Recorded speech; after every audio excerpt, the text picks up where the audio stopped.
दुर्गा सप्तशती के बारे में एक आम धारणा जो मन में है, वो कहते हैं कि अगर गलती हो गया, अगर कुछ ऐसा जो पढ़ने में कठिनाई हो गई, आपने कुछ ऐसा कुछ पढ़ दिया तो माँ बहुत क्रोधित हो जाएगी और लाभ के बदले हानि हो जाए। तो इसी संदर्भ में आपसे हम जानना चाहेंगे कि क्या मतलब उसको जिस तरह से हम रामायण से चौपाई ले लेते हैं, जिस तरह से हनुमान चालीसा हम लोग सब पढ़ लेते हैं, निर्भीक होकर पढ़ लेते हैं और उनमें का क्षमा कीजिएगा जो भी है, तो क्या दुर्गा सप्तशती भी उसी ढंग से हम सामान्य रूप से माँ के लिए पढ़ सकते हैं? तुम्हें विद्याधर्म तुम्हें सर्व देव सब तो वही है। हाँ, कहा गया ना। देखिए, जैसे आप ले लीजिए दुर्गा सप्तशती, है ना। दुर्गा सप्तशती में मैंने जो भी मैंने स्टडी किया, शाश्वत तो है, सार है, वो सार है। सात आपका एथी भी है, द्वार कहिए, इसमें कुंडली रूप में कहिए, चाहे जिस रूप में कहिए, 7 द्वार है। बांसुरी है, आवाज़ तो यहीं से निकली ना, बांसुरी बजाते हैं तो आवाज़ कहाँ से निकली? वो टॉप से निकलती है। टॉप मेरा तो यही है। दुर्गा सप्तशती का 707 एथी है। आप दुर्गा सप्तशती श्लोक में ले लीजिए, क्या है वो? शिव और पार्वती का माने वार्तालाप है। किस तरह से आपके भक्ति की जाए कि जो आपको माने उस भक्त को लाभ हो। उसमें ऋषि छंद सब है, विनियोग वगैरह। विस्तार जाएगा तो वो अलग चीज़ है। वो तो कवच वो जाएगा अलग चीज़ है। वो हर जगह स्पष्ट करके अंग अंग में माँ है, अंग अंग में माँ है। अगर उस दृष्टि से लीजिएगा तो छोटा सा खाली है। दुर्गे स्मृता हर्षि भीति मत्स्य जंतो स्वस्थे स्मृता मति मतीव शुभाम ददासी दारिद्र दुख वह हार्निका त्वदन्य सर्वोपकार करनाय सदार दर्शिता। क्या है इसमें? मेमोरी भी है, हेल्थ भी है, दरिद्रता अर्थ भी है। बोले तो सबका सार ला के धर दिया माने इसमें। इस तरह से करोगे तो ये होगा, ठीक है। उसके बाद कहते हैं क्या? सम्मोहन भी है। ओम ज्ञानी नाम अपि चेतांसी देवी भगवती सा बलादा कृष्य मोहाया महामाया प्रयच्छति। दुर्गे है ना, ये सम्मोहन है। पहले तो माँ को सम्मोहित करो, तभी माँ को सुनाओ वह मेमोरी को प्रसन्न करो, माँ को प्रसन्न हो मेमोरी, तब कार्य सिद्ध होगा। सर्वमंगल मंगले शिवे सर्वार्थ साधिके शरणे त्र्यंबके गौरी नारायण नमस्ते। तब कार्य सिद्ध होगा। तो कैसे सिद्ध होगा? शरणागत जाना पड़ेगा। शरणागत दिनार्थ प्रतिरान परायणे सर्वस्यार्थी हरे देवी नारायण नमस्ते। शरण में जाओगे तभी सब चीज हरेगी, तब तो तुम्हारा इति होगा, है कि नहीं? तब क्या कहते हैं? तुम इधर उधर कहाँ भटक रहे हो? इधर उधर भटकने की जरूरत नहीं है। सर्वस्वरूपे सर्वे से सब शक्ति समन्विति भैवस्त्राहि नो देवी दुर्गे देवी नो। सब तो मैं ही हूँ। कहाँ भटक रहा है? मैं ही हूँ। तब कहता है क्या? सभी बाधा समाप्त हो जाएगी। सर्वा बाधा प्रसन्न तेक्लोश्वरी हमें तो कार्यम अस्वद वेरी विनाशम। आपका एक कार्य नहीं ऐसा हो कि रुकेगा, सभी दुश्मन हट जाएंगे, रास्ता साफ। कितना अच्छा से माँ शिव पार्वती का वार्तालाप है। चाहे तो उसी से पा सकते हैं। अच्छा, तो अब एक इससे जुड़ता हुआ प्रश्न है। लगातार रामायण महाभारत के बारे में भी कुछ भ्रांतियाँ लोगों ने रखी थी कि घर में महाभारत रखिएगा तो महाभारत हो जाएगा। ये सब पुरानी बात है। तो रामायण का प्रचलन था। दुर्गा सप्तशती के बारे में एक आम धारणा जो मन में है, वो कहते हैं कि अगर गलती हो गया, अगर कुछ ऐसा जो पढ़ने में कठिनाई हो गई, आपने कुछ ऐसा कुछ पढ़ दिया तो माँ बहुत क्रोधित हो जाएगी और लाभ के बदले हानि हो जाएगा। ये गलत है। तो यही मेरा प्रश्न है कि सामान्य जन जो है वो इसको समझ करके कभी कभी बहुत सहज ढंग से उन चीज़ों को नहीं लेता है। तो इसी संदर्भ में आपसे हम जानना चाहेंगे कि क्या मतलब उसको जिस तरह से हम रामायण से चौपाई ले लेते हैं, जिस तरह से हनुमान चालीसा हम लोग सब पढ़ लेते हैं, निर्भीक होकर पढ़ लेते हैं और उनमें का क्षमा कीजिएगा जो भी है, तो क्या दुर्गा सप्तशती भी उसी ढंग से हम सामान्य रूप से माँ के लिए पढ़ सकते हैं? आराम से पढ़ सकते हैं, ये गलत भ्रम है। आप पढ़े देखिए ना, उसमें साफ से लिखा हुआ है, मेधा मुनि के आश्रम में राजा सूरत और ये वैश्य गए, किस परिस्थिति में गए? सब चीज़ राज छिना गया, भाई बंधु सब उसको हटा दिया, भगा दिया, राज भी छिना गया, सब हो गया। और उस आश्रम में गए, उनको ये शिक्षा दी गई, देखे तो अंत में 13वां अध्याय में सब प्राप्त कर लिया, सब वापस आ गया, है कि नहीं आया? तो हर ये बहुत ही सुलभ है, नहीं, ये भ्रांति है।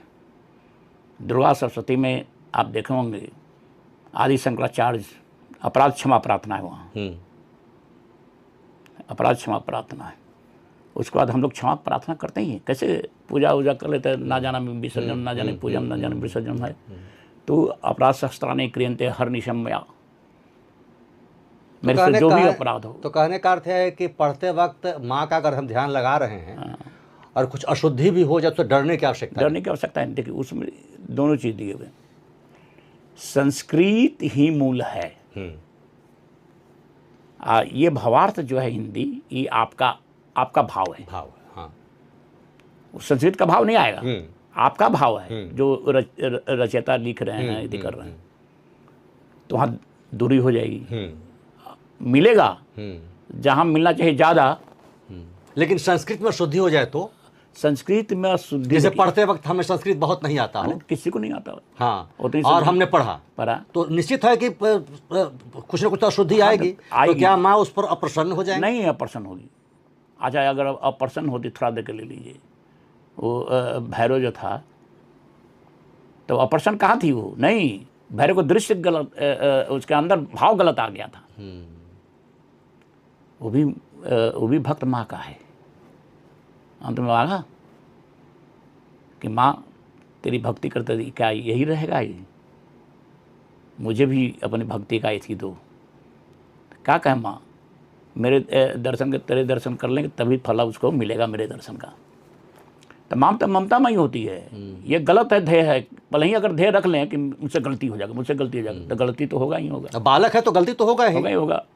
अच्छा, लोग कहते हैं अशुद्धि, अशुद्धि क्या से है? मेरी सोच अशुद्धि है, समझे? मेरा सोच अगर विचार शुद्ध हो, है कि नहीं, तो मन कभी भी अशुद्ध नहीं हो सकता। और सोच विचार ही अनुशासन कहा गया है, अनुशासन और सोच विचार को ठीक रखा जाए।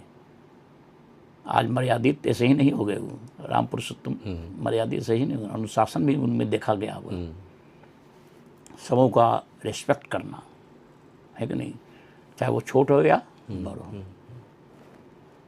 ये सब बहुत लीला है, रामचरितमानस में भी लीला ही लीला है।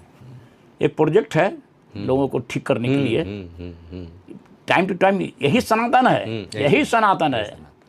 ये बहुत बड़ी औषधि है, जड़ी बूटी है ये। अगर इसको धारण किया जाए, अगर देखते थे पहले गांव में हरिद्वार दरवाजे पर रामचरितमानस का होता था, तो गांव कितने सुखी संपन्न रहते थे। आज देखे तो सब तो मधुशाला में सब रहते हैं सब। तो ये सब इति है। तो मेरा आपका जो क्वेश्चन है, जो वो भ्रम कर रहा है, जो आपने क्वेश्चन जिस भ्रांति फैला रहा है कि ये गलत है, हो जाएगा तो इससे हो जाएगा, नो कभी नहीं होगा।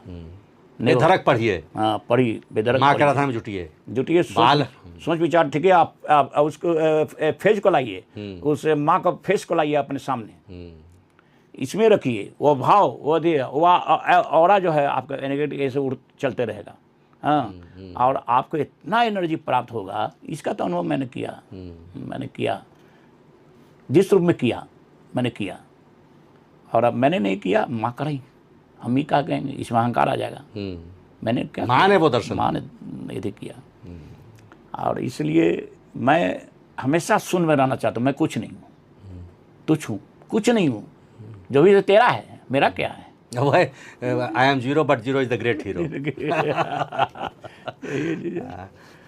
तो गुरु जी से मिलकर बहुत अच्छा लगा, बहुत सारी ज्ञान की बातें हुई, बहुत भ्रांतियाँ भी टूटी।